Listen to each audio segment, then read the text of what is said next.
當你停止咗自己貪婪嘅時候，呢個世界再冇人呃到你。其實貪婪呢，就係這個世界上面最痛苦嘅一樣嘢。生命呢，可能好多時都會貪婪，或者你細個貪婪，但係如果你而家大個，你已經有好多嘢滿足到，你仲貪婪嘅話，咁這個世界就呃到你。我成日都話最貪心又自私又自利又好分析嘅人呢，其實 Yes Sir 係永遠賺唔到佢錢，甚至乎好多正當嘅商家都賺唔到你嘅錢嘅。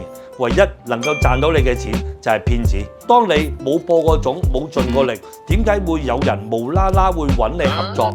佢真係覺得你嘅能力咁高，佢真係覺得你咁有智慧，無啦啦咁高嘅回報放到你嘅身上，其實究竟你自己覺得喺度諗緊嘢，但係其實你究竟係諗緊嘢啊，定係貪婪呢？